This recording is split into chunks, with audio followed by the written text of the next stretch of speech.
What is going on, everybody? Welcome to the latest episode of the Legislative Director, talking about legislative things. Here she is, Legislative Director Amber Marr. With her, as always, not the Legislative Director, Jason Thompson. How are you? It's been a minute. It has been a minute, like a month. Has it only been a month? Okay. Yeah, it feels longer than that. It does. But hopefully you've missed us as much as we've missed you. It is now the end of May, which is wild. But yeah, here we are. You made it this far. You doing okay? I can't believe half the year's almost over. Yes, it is. Okay. Time flies, as they say. When you're having fun? Sure. I think it just flies in general, but supposedly when you're having fun, it goes by quicker. I don't know. But okay. But that's what's going on. We're going to get into a whole lot of things here. And so let's just dive right in. Thing number one, we are going to bring this is like the final update on this bill. Not final. I mean, final from like a procedural standpoint. Process. You know what I'm saying? Yeah, okay. Process thing. Got it. But HEA 1116, which is the crypto kiosk bill, was there was a little event for it. Yeah, it was signed by the governor. Yeah, look, there it is. We got some pictures up for those of you that are listening. You're missing out, so make sure you go to the YouTube page and watch it. Yes. So this is a ceremonial bill signing, and look, we got some people we know there on screen. Look at that. Those are good. That is one Legislative Director, Amber Marr, and next to her is our State President, Linda Dunno. Sarah was trying to hide, but yeah, I'm going our to call State her Director, out, yes, she is there. My dress is like covering her. So all you see is her little head. So she is back there. Yeah. Look at that nice little ceremonial signing with the governor. Yeah. And then afterwards, went to the House chamber with Representative McNamara. Yes. And there's Sergeant Van Cleve. Like it's the whole crew. That was really, really neat that she took us in there to take more pictures. Yeah, it was a nice little kind of, I don't know, bow. You want to say bow? Put a bow on it? Oh, I was like, bow. What are you talking about? And then I was going to say, use the word culmination, but I wasn't quite sure. That works too. I don't think that doesn't really capture how important the moment was. It was a big deal. It is a big deal. And now we got the photos to prove it. Yes. You know, not like you didn't need them before, but it's good to have evidence. So yeah, that was a big deal. So we wanted to show you that because that took place right after I think we recorded last month. Mm-hmm. So we wanted to give you that update. And then thing number two that we're going to talk about is there was a little election at the beginning of the month. It was the primary election. And look, this usually doesn't happen a lot in the primaries, but there was a lot of change that happened. So let's talk a little bit about that. I'm sure that most of you already know. I mean, it's kind of, I don't want to say old news, but it really has been almost a month. Yeah, it's been a while. So, but we didn't want to just sort of pass over it. So let's just kind of recap. Because of the redistricting vote, there were certain legislators that were targeted because they voted against redistricting. Yes. This was back in December of 2025. Then through the primary election, there were 6 incumbents that were defeated, and 5 of them were committee chairs. Yeah. So I'll go through those really fast because it was Senator Jim Buck. He was the local government chair. Senator Holdman, who we all know is the Senate Tax and Fiscal Chair. Senator Niemeyer, who was Senate Environmental Affairs. Senator Linda Rogers, she was Pensions and Labor in the Senate, and then Senator Greg Walker, who was the Senate Family and Children's Services Chair. That was an interesting turn of events. Yeah, it's kind of an unprecedented amount of primary defeats of incumbents, and then when you factor in how many committee chairs that is, it's not something we've seen around these parts. So it was a surprising, surprising in a way. There was a lot of money that was dumped into these races. So not necessarily surprising that there was change, but just the volume of it. I agree. A lot. I was trying to 1, 2, 3, 4, 5. Because I said 5 were committee chairs, but 6 were defeated. And I'm trying to think of who I'm missing. Why can't I think of the 6th one? Durnell. Sorry. Yes. So the 6th one, who was not a committee chair, that also lost his seat, was Senator Durnell. I'm sorry. I always cannot say that name very well. Up in Northwest Indiana. Yes. But anyway, there were 2 other seats where we think the incumbent is going to remain. Yes. But their opponent has asked for a revote. Yes. And that was Senator Deary and Senator Brown. Yes. Liz Brown. And Senator Deary won by 3 votes. Yeah.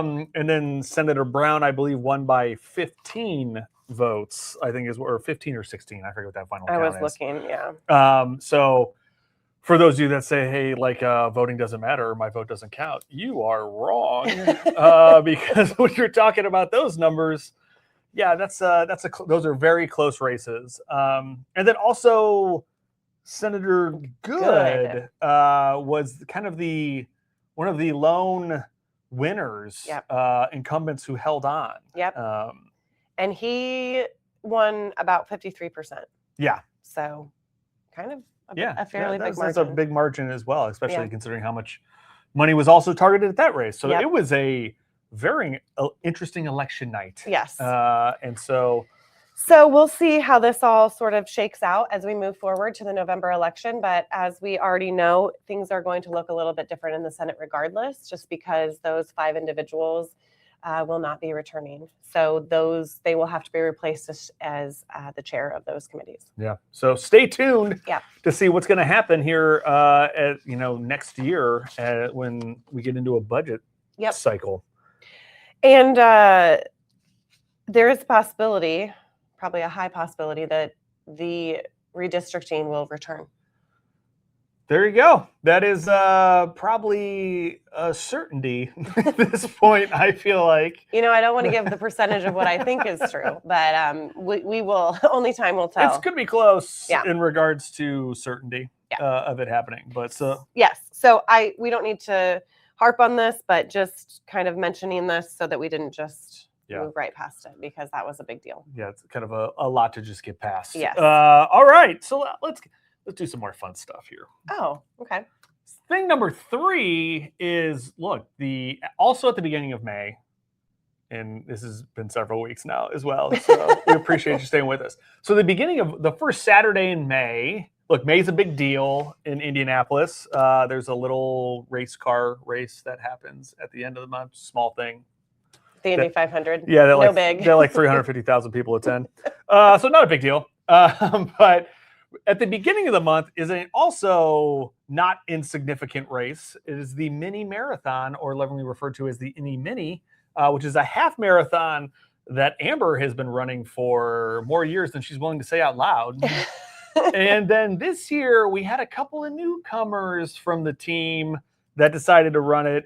Our very own Anna, producer Anna, and then Emily Gorman from our other colleague from your other favorite show, The Inside Scoop with AARP Indiana. Like and subscribe. Make sure you watch it. So we're going to just show a little highlight reel of that. All right, we got it. This is so special.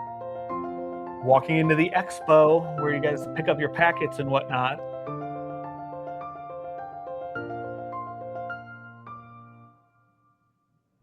So they have this wall with everybody's name on it, which takes a lot longer than you would think to find your name. I mean, it can be kind of precarious. Well, because they're listed across like this. Yeah, you got to keep on going that way. This was us still at the expo. Yeah, this is a little shot from the office before the race started early. There's Amber running. Before she gets to the finish line, here's the finish line. Just general people that I don't know who they are. And JT came out to be a spectator. Oh, and crossing the finish line. Yep. That's good stuff. There's the hero shot right there. There's our 3 runners.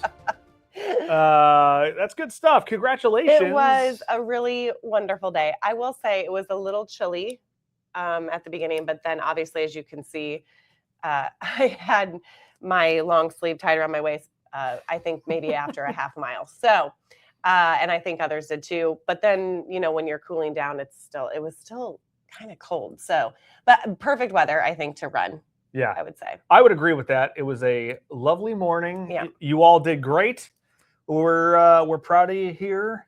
So congratulations to you. Congratulations to Anna and Emily. Great work, and the whole crew. Yeah, we had some other friends join us, our significant others, et cetera, et cetera. So it was really it was a nice time. And again, thanks to JT for coming out and trying to find all of us along the route. It was a little bit more challenging than I anticipated. He was running around trying to catch everyone as they were going different miles. Because we were all staggered in different corrals, so it's not like we didn't all start together. I thought I had that thing mapped out and I knew what I was doing. Turns out I do not. Well, and it's just so many people. There are so many people. It's so hard to see. And I was just parked there at the finish line towards the end. Still didn't see folks cross. Well, and I didn't necessarily enjoy being the runner trying to find other people, because once you finish, I tried to wait because I knew that there were a couple folks behind us that were going to be coming through really quickly, and they will scoot you along. And so then by the time we got scooted along and all the way back, I missed everybody else finishing. The only person we could get to when we got to the bleachers was we got to see Anna. So that was amazing, but I missed everybody else. So it's kind of difficult. Yeah, I have to plan better. It's an interesting. At least on my end. Yeah, no, I think running races are not, while they're really fun to watch, I guess, if you're into that kind of thing, because it can also be hours while you're waiting.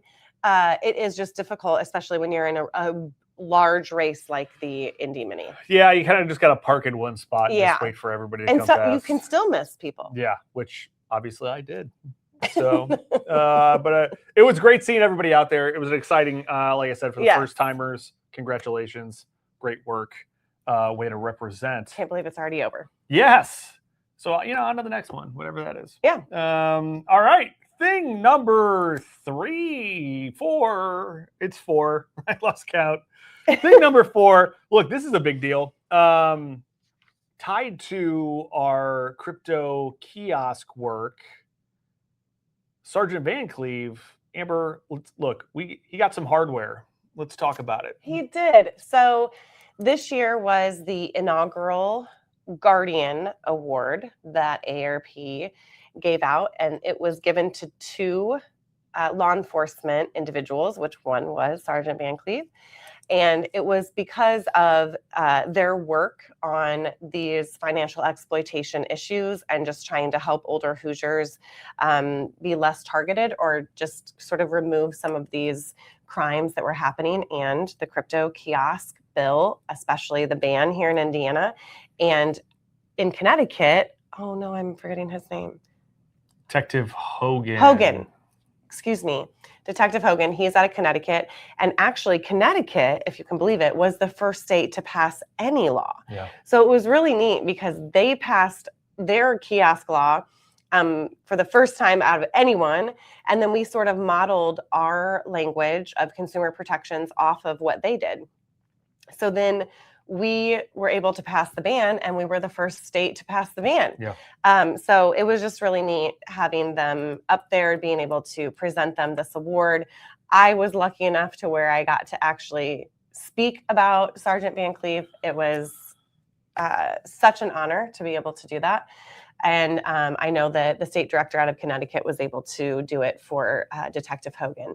So yeah, it was a really wonderful It was fantastic. I got to tag along as well. And we actually have a little video that we'll play that has some of Amber's remarks. Let's check it out right now. I don't know. And we get to see some of the sights of DC. We got the Martin Luther King Jr. Memorial.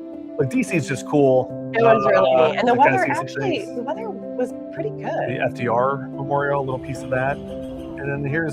Oh, yeah, so you can kind of see the weather. Amber, we actually went up to the Hill, and Sergeant Van Cleve talked to several staffers and members of Congress. Yep. So Senator Young, Representative Shreve, and then this was Representative Messmer. No, that's just Amber and Sergeant Van Cleve. He knew local action mattered, so he helped push through a local ordinance to add consumer protections to the machine. But he also knew that if we truly wanted to protect Hoosiers, it would take something bigger. It would take statewide action, and from that moment forward, Sergeant Van Cleve became more than a detective working cases. He became a partner, a strategist, an educator, an advocate, and frankly, one of the most relentless people I've ever worked with. He traveled from Evansville to Indianapolis and testified when we needed him. He answered questions from legislators. He helped shape messaging. He filmed educational videos with us. He explained complex scams in ways anyone could understand. And perhaps most importantly, he brought humanity to the issue. Because Sergeant Van Cleve didn't just talk about statistics. He talked about people. He could put faces to the dollars lost. He could describe the heartbreak. He could explain what it means when someone nearing retirement loses everything in a matter of minutes. That kind of truth changes rooms, and it changed Indiana. What started as a local ordinance in Evansville became a statewide movement. And just this year, Indiana became the first state in the nation to ban crypto kiosks entirely because he protects people when they are vulnerable. He pursues justice when others exploit trust. And he reminds all of us that one committed person can create extraordinary change.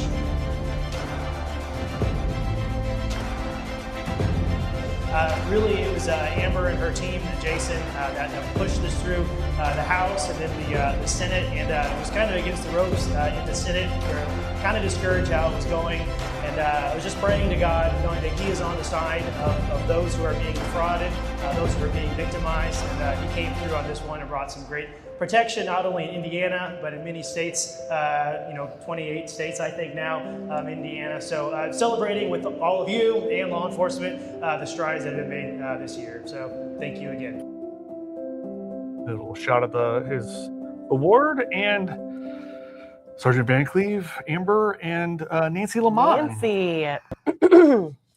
Okay, good. Hey, it was a good speech. You did a great job. When you're talking about Sergeant Van Cleve, it's really easy to have a good speech.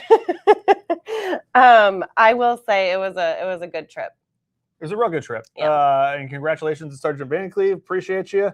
And thank you so much for also taking time. We ran him ragged. We did. On Tuesday. It was a long day.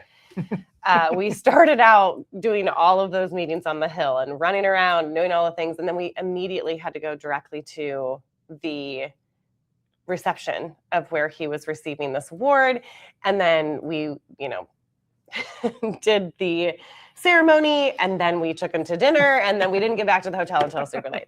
So yes, we appreciate you. We appreciate all the things, and we're not done yet. So no, we are not. We're not. We're going to keep this thing rolling.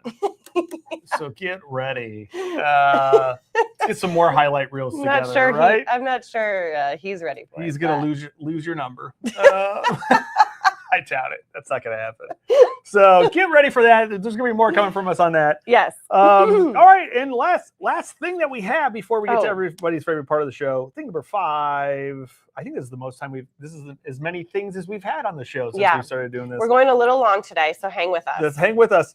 Because we had a lot going on. Yeah. So the Legislative Council met, and we have some interim committees that have been assigned and whatnot. Yes, actually, the Leg Council met on Tuesday, I believe. Isn't that what the 12th was? While we were in DC. I think that was the 12th. Yeah, earlier, it was like 2 weeks ago. Well, we were in DC. Yeah, we were in DC. So that's why I could not attend. Anyway, let's go through this really fast. The study committees that were assigned, it was, in my opinion, a little light. As far as what has been assigned to committees, there were a lot of committees, interim committees, that nothing was assigned to. So that was also intriguing. But we will be watching a couple of things. I'll just point out, let me get to it here. Financial institutions and insurance, they're going to be studying the topic of regulation of private credit funds. We're going to see, I know that's being brought by Senator Charbonneau. We've actually been in communication with his legislative assistant sort of about this. So we're trying to figure out what this is going to look like. Anyway, and that is the Financial Institutions and Insurance Committee. We're also going to be watching the Fiscal Policy Committee. There are a few things in there, including guardian ad litem stuff. And let's see, I think there's one more. Oh, also, I think the Fiscal Policy Committee is going to hear the report. If you remember from this past session, we were in support of the Department of Local Government Finance doing an examination of what counties are currently allowing folks to pay their property taxes monthly. We really wanted that to just go into effect, but they decided that that just was too short of a time. So they wanted an opportunity to study it, get kind of an idea what a portal would look like. Could counties use that portal then to help them allow their community members to pay monthly? But that report will be brought forward in fiscal policy, as well as I just think another probably broader conversation around property taxes and the annual adjustment or the trending process, which is just another year that we are going to have an emphasis on property taxes. More discussion on property taxes. It's an issue that's front of mind for a lot of folks, so we're going to keep on talking about it. Yep. I know that there aren't a ton of things in the Public Health, Behavioral Health, and Human Services Committee that we would necessarily need to engage on, but we will also be watching that just in case things pop up. And I'm just thinking, I think that was honestly one of the, I think that's really it, unless I'm missing something. But it was very light. Just know that what we usually try to do is anytime that there's a committee that is that is scheduled to have a hearing, we always look at the agenda. We always try to listen, and if we feel like something might pop up that is falls within our wheelhouse. But stay tuned. We'll be talking more about that this summer. All right. That was just a quick rundown. Stay tuned for more on that. And now we have arrived at everybody's favorite part of the show. It is Fast Fact with Anna. Anna, how are you? Anna! Hello. I'm good. Again. Congratulations on your mini. Yes. Thank you. Have you on screen. Quite the experience. It was good, but it was an experience. One that you will consider doing again. Okay, we don't have to talk about it now, though. Can I make a quick comment about an earlier thing? Yes. Oh, what did I say? This is we are now to the fact check part of the show. When you were talking about, I believe it's Spencer Deary's race and one of the others, it is a recount, correct? Not a revote. Oh my. Yeah, I didn't hear that either. So thank you for. They have asked for a revote. No, that is not correct. It's a recount. I can't believe I said revote. Anna, good catch. It is a recount. This might actually become probably a regular part of the show. It becomes fast fact check, and then fast fact. I thought that was worth pointing out, but it is not a revote. That was definitely worth you pointing out. Appreciate it. There's a huge difference between a revote and a recount of the votes already taken. Yes. Yes. Okay. Thank you, Anna. Sorry about that. My mistake. What is the fast fact that you have for us? So this is a little mashup of everything we've been talking about. So Indy Mini, Indy 500, and crypto, a little mashup fact. So a lot of times you might have seen both the Indy Mini, you get to run through the Indianapolis Motor Speedway, and then the Indy 500 is held obviously at the Indianapolis Motor Speedway. There are lots of graphics out there about how many national monuments fit inside the Indianapolis Motor Speedway, all kinds of things, like 40 Gainbridge field houses fit inside. But, Vatican City. Right. The entire Vatican City is just a tiny portion. But I did some math to see how many crypto ATMs fit inside the Indianapolis Motor Speedway. Okay. I look, whatever the answer is, it's going to be right because I can't check that math. I also can't, but this is going to change my perspective of the Motor Speedway, especially when I run around that track that is, to me, sometimes the most awful piece of the run. And now all I'm going to think about is just crypto kiosks just jammed in there. Yes, and keep in mind, this is like if you packed them in as sardines, just like side by side by as side. you can. Okay. It is 8,131,200 crypto ATMs fit inside the Indianapolis Motor Speedway. That is crazy. And you know what? All 8 million of them, well, banned in the state of Indiana. Not allowed here. I was going to say, and banned in Tennessee now, and banned in Minnesota, and more are coming down the pike. Yep. So just think, there could be over 8 million crypto ATMs in there.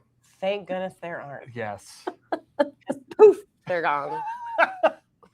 Indeed. That's a fun fact. I like that. Thank you. Can you just say that number one more time? 8,131,200. 200. So 8.1 million. 8.1 million. I'm speechless. That's some good math right there. That is actually a really fun fact. That's maybe fantastic. Not fun, but like fun that now we know there can never be that many anywhere in the state of Indiana, let alone inside the Motor Speedway. This is true. Not allowed. Not allowed. Anna. Thank you, That was fantastic. Thank you. You're so welcome. much. We appreciate you. We do. And we will see you. Yes, next time. Next time. Thanks, guys. Thank you. Well, you'll see her next time. I won't see her next time because a little programming update. Yeah, well, this isn't a thing, which should have been one. No, it's not a thing. It's not a thing, but that's okay. Go ahead. And then I have something that I forgot to say. Go ahead. Okay. Okay. I'm taking a little break from just work in general. And then end the show. You're not gonna explain the June episode. I will not be here, and then I don't know, maybe the July one too. I may not be here either. See if the episodes actually make it. Look, if to be recorded, if the shows are better without me, put that in the comments, and I'll just disappear forever. But no, I'm taking some time off. But really, do put them in the comments. Do put it in the comments, please. But he's doing this. It's a nice little one of the benefits and perks of working for AARP and the type of organization that it is, that if you've been here long enough, over 7 years, you get a nice little, they give you 4 weeks that you can take off as a kind of a little sabbatical thing. We call it renewal. Around these parts. So nice we little, expect them nice little benefit to come back very refreshed and renewed. Yes. And we will see whether or not that is the case. I think hopefully it will be. Because you can also put a few of your vacation days alongside, and I think you're doing that. Yep, gonna take a little bit of time, not a ton more past that 4 weeks, but gonna so you'll be out a total of what? 5 weeks. I'll be gone. So see ya later. We're looking forward to it for him. She tapped that for him at the end. I thought she was just gonna stop it looking forward to it. We're looking forward to it. That too. So there'll be some we'll have like Anna, maybe some guest hosts here with you. And it's gonna be great shows. I guarantee it. Like I said, there is no promise that they're actually going to be recorded. So I'm not making any promises. We're just saying we will hopefully see you in June and July, but we'll see. And then, so that's a little programming update. And then you had something you wanted to No, I just forgot during the Indy Mini, I did not say, because I know we have family members that watch the show. Cindy and Lisa were also at the Indy, I can't even talk, at the Indy Mini to cheer us on. And I had failed to give them a shout out.